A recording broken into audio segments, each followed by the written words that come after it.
अस्सलाम वालेकुम। कैसे हैं सब दोस्त? उम्मीद है खैरियत से होंगे। अल्लाह ताला आप सबको खुश रखे, अपने ज़ुबान में रखे। तो दोस्तों, जैसा कि आपको पता है, पिछली वीडियो में मैंने माइंड कम्युनिकेशन और इंटेंसिटी वगैरह के बारे में और वर्कआउट वॉल्यूम के वगैरह बारे में भी थोड़ा बहुत आपको गाइड किया था।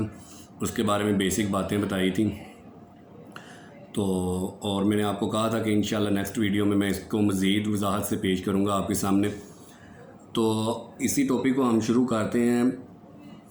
इसकी मिसाल मैं आपको इस तरह देता हूँ कि बात हम फिर माइंड कम्युनिकेशन की करते हैं कि जब भी हम किसी काम को ना तवज्जो से दिल लगा कर करते हैं, उसके टाइम को मद्देनज़र रखते हुए उसे हाज़िर दिमागी से सारे अंजाम देते हैं, तो उसको हम माइंड कम्युनिकेशन कहते हैं। क्योंकि जब हम इन चीज़ों को मद्देनज़र रखते हुए कि इसके टाइम को हाज़िर दिमागी से उस काम को सारे अंजाम देते हैं, तो उसका कनेक्शन डायरेक्ट हमारे दिमाग से हो जाता है। तो इस तरह माइंड कम्युनिकेशन बन जाता है। इसी तरह जब हमारे मसल का कनेक्शन हमारे माइंड से हो जाता है ना, तो हमारे मसल्स में एक पेनफुल मूवमेंट फ़ील होना शुरू हो जाती है। जब हमें ऐसे लगता है जैसे बहुत शदीद दर्द हो रही होती है। तो फिर उसके बाद ये होता है कि ये सब कुछ माइंड कम्युनिकेशन की वजह से ही होता है। और माइंड कम्युनिकेशन होने की वजह से मसल में पेन शुरू हो जाती है, तो फिर रैप भी कम हो जाते हैं और रेपिटेशन का अमल भी चेंज हो जाता है। अब मैंने यहाँ पे दो लफ्ज़ बोले हैं, एक है रैप और एक है रेपिटेशन। इन दोनों में फ़र्क होता है। इसकी वजाहत मैं बाद में करूँगा इंशाल्लाह नेक्स्ट वीडियो में। और फिर बात करते हैं कि माइंड कम्युनिकेशन की वजह से एक और बहुत अहम तब्दीली ये होती है कि हमारी ट्रेनिंग का टाइम भी कम हो जाता है। तो इसमें घबराने वाली बात कोई नहीं होती, क्योंकि जब हमारा मसल्स दिमाग के साथ कनेक्ट हो जाता है, माइंड कम्युनिकेशन हो जाता है, मसल कनेक्ट हो जाते हैं माइंड से, तो उस पर मैंने आपको जैसे कि बताया एक पेन शुरू हो जाती है। और ट्रेनिंग का टाइम क्यों कम होता है? क्योंकि फिर हमसे सेट भी कम लगते हैं। तो ये कोई इतनी टेंशन वाली बात नहीं है। मैंने लास्ट वीडियो में कहा था ना कि ट्रेनिंग का वॉल्यूम कम भी हो जाए तो रिज़ल्ट फिर भी मिलता है। अब मोस्टली यही सवाल पूछा जाता है कि जी ट्रेनिंग कितनी करनी चाहिए, सेट कितने लगाएं, रैप कितने होने चाहिए। तो इस सवाल का जवाब हम माइंड कम्युनिकेशन के हवाले से देंगे कि ट्रेनिंग हमेशा तवज्जो से करनी चाहिए।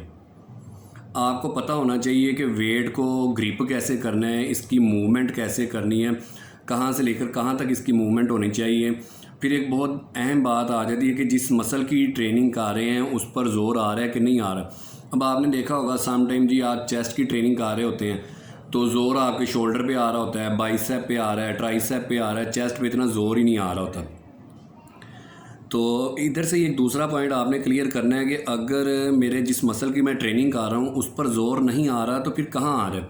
जैसा कि मैंने अभी बताया, आप चेस्ट की ट्रेनिंग कर रहे हैं, अगर ज़ोर बाइसेप पे आने लग गया है, ट्राइसेप पे आ रहा है, चेस्ट पे आ रहा है, तो इसका मतलब है कि आपके एंगल्स ठीक नहीं है, आपका माइंड कनेक्शन नहीं है। यही इसकी बुनियादी वजह होती है।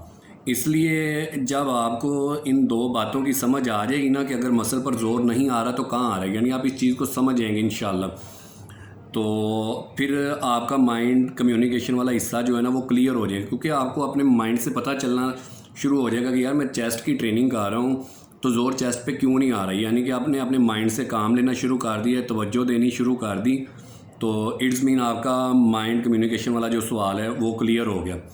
इसकी मिसाल मैं आपको देता हूँ कि आप लाइट वेट ट्रेनिंग कर रहे हैं, आपका कोच कहता है जी आज आपने लाइट वेट ट्रेनिंग करनी है।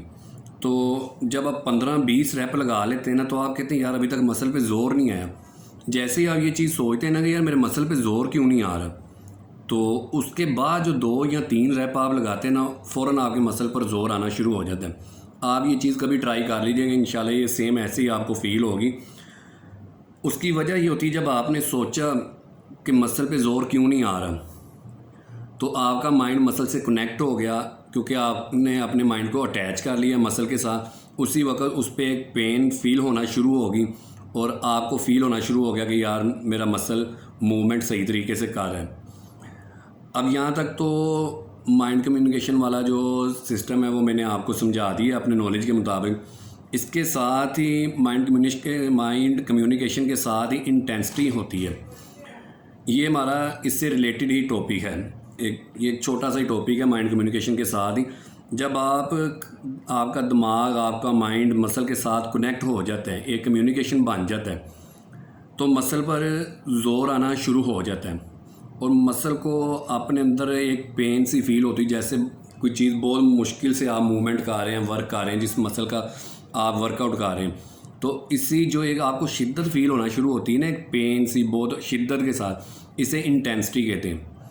तो इस इंटेंसिटी के भी बहुत से फ़ायदे हैं। ये एक तरह से इस चीज़ की निशानी होती है कि आपका माइंड कम्युनिकेशन हो चुका है और आपका वर्कआउट सही हो रहा है। अब दोस्तों यहाँ हमारे 2 टॉपिक्स तो हो गए हैं क्लियर, एक माइंड कम्युनिकेशन और दूसरा वर्कआउट इंटेंसिटी। उम्मीद है इस बारे में आपको समझ आ चुकी होगी। तो फिर भी अगर कोई आपका क्वेश्चन रहता हुआ तो आप मुझसे कमेंट्स में पूछ सकते हैं। अब इसके बाद एक लास्ट टॉपिक है रेपिटेशन, जो मैंने वीडियो के दरमियान में आपको कहा कि रैप और रेपिटेशन में फ़र्क होता है। तो इंशाल्लाह इसके बारे में हम बात करेंगे नेक्स्ट वीडियो में, वो रेपिटेशन पे बात करेंगे नेक्स्ट वीडियो में। तब तक आप सबसे गुजारिश है दुआओं की। अल्लाह ताला आप सबको खुश रखे, अपने हिफ्ज़-ओ-मान में रखे। अल्लाह हाफ़िज़।